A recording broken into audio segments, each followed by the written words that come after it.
Well, greetings everyone, and welcome back to our Standing Watch program. A few days ago, the American nation celebrated the 4th of July. But something was different this time. It was a different celebration than what it ever had been before. I believe the British paper The Telegraph very succinctly and accurately describes what had happened and what this phenomenon was all about. Let me just quote a few excerpts from this article. It was actually titled, "Down on the 4th of July, the United States of Gloom." And it went on to say, it was stated on July the 4th, "Across America today, people will gather for barbecues in their backyards, parades through their towns and firework displays lighting up the night sky. They'll be celebrating Independence Day, the birthday of the United States, and the 235th anniversary of shaking off the oppressive yoke of British rule.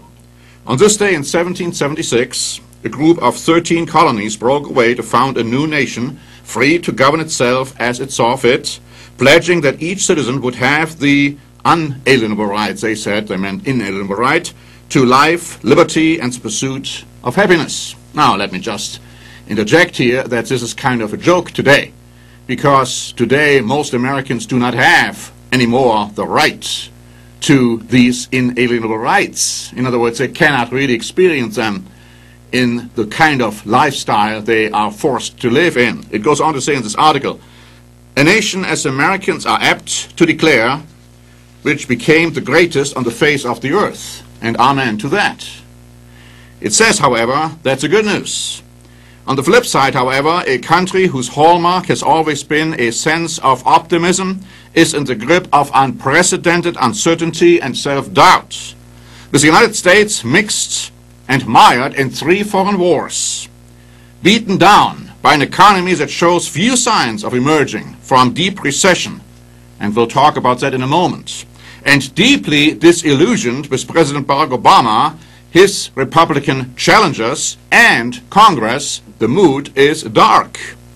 Frank Luntz, perhaps America's preeminent pollster, argues that his countrymen are much more downbeat now than ever before. Remarkably, many Americans think things will only get worse, and the good times will never return. But Americans do not just blame Obama or any other president. It goes on to say every institution in America has gone through a collapse, says Luntz. The church is not what it was, thanks to all those religious scandals. The media is much less trusted today than it was 20 or 30 years ago. Big business does not have credibility. And it's kind of funny that CNN Money kind of echoed what was just stated in its article on July the 6th, saying, "Almost no one is satisfied with the current state of the U.S. economy. Economists say the outlook is pretty bleak. Sluggish economic growth will continue into 2012 and beyond, with only modest hiring and high unemployment. Expectations started off strong in 2011, but momentum waned in the spring after the Japanese earthquake shook the world economy and oil prices rose. Since then, some economists raised the risk of a new recession." So some of that is man-made, some of that is actually not even man-made, like the catastrophe over there in Japan, at least not to the fullest extent. But look at what the man-made debacle has created. Here's an article by the Weekly Standard, dated July the 3rd. The 7th quarterly report on the economic impact of the stimulus, released on Friday, July the 1st, provides further evidence that President Obama's economic stimulus did very little, if anything, to stimulate the economy, and a whole lot to stimulate the debt. The report was written by the White House Council of Economics Advisors, a group of 3 economists who were all handpicked by Obama. And it shows that the stimulus has added or saved just under 2.4 million jobs, whether private or public, at a cost of, to date, $666 billion. So this article goes on to explain that's a cost to taxpayers of $278,000 per job. In other words, now listen to this. The government could have simply cut a $100,000 check to everyone whose employment was allegedly made possible by the stimulus, and taxpayers would have come out $427 billion ahead. This, my friends, is not the way how we can improve our economy. Don't you agree with that? Today, July the 8th, CNBC stated this in an article on the economy. U.S. employment growth ground to a halt in June, with employers hiring the fewest number of workers in 9 months, dousing hopes the economy would regain momentum in the second half of the year. The government revised April and May payrolls to show 44,000 fewer jobs created than previously reported. Then this article goes on to say that the signs that the labor market is struggling is a major blow, of course, for the Obama administration, which has struggled itself to get the economy to create enough jobs to absorb the 14.1 million unemployed Americans. And that doesn't include even the underemployed and those who don't even bother asking for unemployment benefits. This article says so far the economy has regained only a fraction of the more than 8 million jobs lost during the recession. The economy needs to create between 125,000 and 150,000 new jobs a month just to absorb new labor force entrants. Are we doing that? Of course we are not. We are adding about 7,000 jobs a month in the private sector, but it says that the government's employment shrunk 39,000 jobs. So we are far from the absolute minimum just to strike even to what we had prior to the recession. That's pretty bad, don't you think? Other reports tell us that the national debt at the end of 2008, when Obama was poised to take office, was $9.986 trillion. Now it's $14.467 trillion and counting. And just based on an economic standpoint, without going into the debate whether it's feasible or not from an environmental standpoint, here's an article by Newsmax, dated July the 2nd.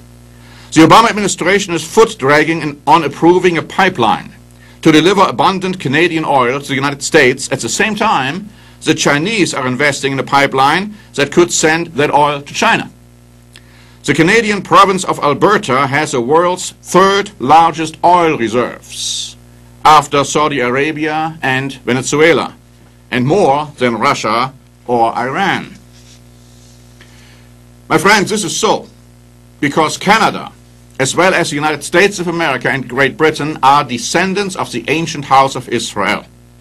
And it was actually God who promised Abraham unconditional blessings to his descendants because of his unconditional obedience. But God also said that if those descendants in the end times are not following me, if they turn their backs on me, I will turn my back on them and I will take away those blessings. And my friends, what we are seeing right now shows that God is taking away the blessings, most certainly, from the United States of America and Great Britain, and he will shortly also from Canada.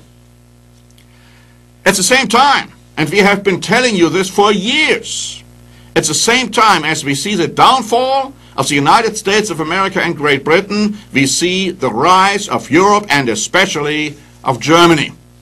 And this too, my friends, has been prophesied in the Bible. And we have been saying these things because we understand biblical prophecy. Listen to this article by the Wall Street Journal, dated June 27. Germany is sitting on top of the world. The economy has come roaring out, or the country rather, has come roaring out of the global financial crisis, boasting one of the strongest economies in the West and simply poised for years of rising exports ahead. It goes on to say that unlike many other Western countries, Germany has spent years living within its means and building up a deep trade surplus, all of which leads to a question with big implications for the global economy and the political order. What is Germany's place in the world? In other words, what's Germany's future? And then the article kind of talks about the fact that the Allies want Germany to do more, even in military aspects. But let's view at what is already being done. Der Spiegel Online reported this week, actually on July the 2nd, that Germany will sell 200 military Leopard battle tanks to Saudi Arabia for billions of dollars. Now this caused a tremendous uproar in Germany by the opposition in the media, because the idea is that such a sale to a dictatorial country is illegal, is unconstitutional. And even today there was a big debate in Parliament, but nevertheless the government won, and so this sale is going forward. So they don't seem to care too much about this argument, whether it's illegal or not. Now, Der Spiegel Online reported that with 11% of global weapon trade, Germany is the world's third biggest weapons exporter, following America with 30% and Russia with 23%. And about 80,000 people already work for the German weapon industry. Now, in addition to this, here's an article by The Local, reporting on July the 6th that Germany, France and Poland have joined forces to form a joint European combat group that will be ready to deploy in crisis zones from 2013. They signed first an agreement in Brussels. They have been talking about this, and it's interesting how they coined this. They coined it the Weimar Triangle. And then they say these three nations have discussed the possibility of creating the so-called Weimar Combat Group since 2006. Now it's coming to fruition. And so we are seeing at the time of America's downfall, of distrust of the American people in their government, in their own country, we see a rise in Europe, and we see most certainly a rise in Germany of confidence, also of course of military engagement. And that is exactly what the Bible has prophesied. And that's what we have been telling you for years. It's coming true. Now I'd like to challenge you to not only take my word for these things, but to find out for yourselves whether what I am saying is true or not. We have prepared several booklets. I encourage you to write for them or to go to our website and look them up and read them online. They are entitled Europe in Prophecy, The Great Tribulation and the Day of the Lord, and the Fall and Rise of Britain and America. We have other booklets going into prophetic events as well, but I would challenge you to read those three booklets first. They have a lot of biblical evidence, many scriptures, backing up what we are saying. It's for you to look into these prophetic events, because they are coming true as we speak. But the good news is, my friends, that when we are seeing those things to come true according to the Bible, the return of Jesus Christ is very, very near. And then all this madness, what we are seeing in this world today, will be ending. And a beautiful world tomorrow will be established on this earth. Jesus Christ will restore the kingdom of God, the government of God, God's rule over this earth. What better news could we proclaim than that? Thanks very much for listening. This is Norbert Link for the Standing Watch program.